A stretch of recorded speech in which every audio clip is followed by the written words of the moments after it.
Hello.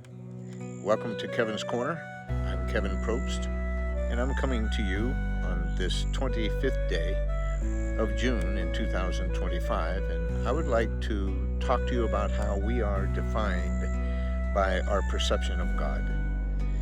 Our lives are most certainly molded by our perception of who God is. Throughout our lives, we acquire vast amounts of knowledge, but there's no greater knowledge that can impact us more than our knowledge of God. Our understanding of who God is affects the direction of our lives, our emotions, our ambitions, and the way we choose to respond to the many challenges that we face in life. I like how A.W. Tozar addressed the importance of our conceptual knowledge of God when he said, "What comes into our minds when we think about God is the most important thing about us."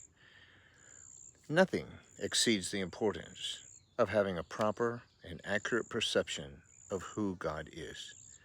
We often settle for the simplest description of God available, but in doing so, we do him an injustice. It is more difficult, for sure, but much more rewarding to search the complexities of the true nature of God as revealed in Scripture. We tend to set parameters around our perception of God to fit our intellectual capabilities for comprehending who he is. We must step up to the challenge of consciously and deliberately reaching to expand our perception of his nature, while acknowledging all the while that he is mostly incomprehensible to us. A few days ago, I observed, not far from where I am, a deer eating leaves off the branches of a tree. And he could only eat what he was capable of reaching.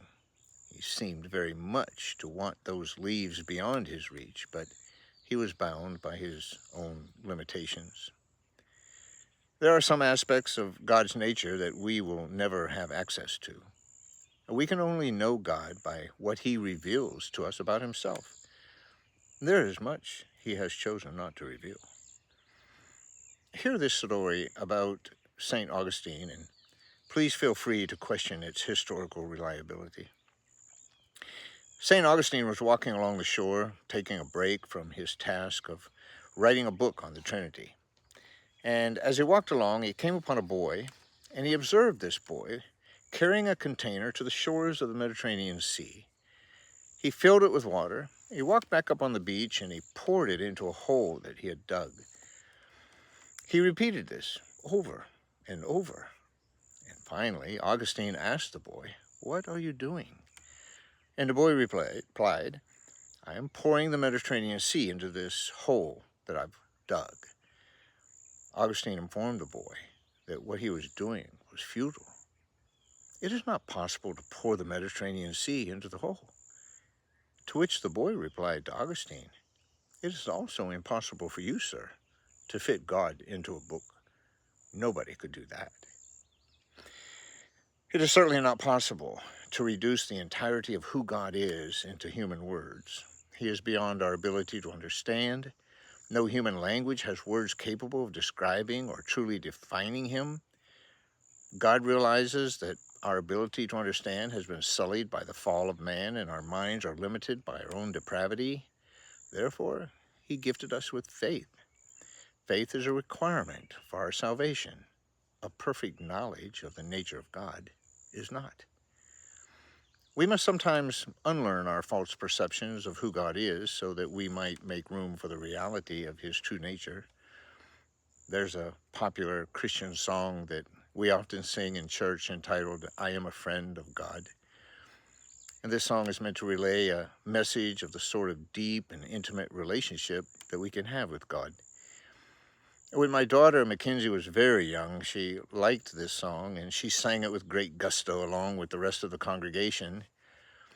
I leaned in to hear my daughter sing because something seemed a bit off, and she was singing, "I am afraid of God," instead of "I am a friend of God."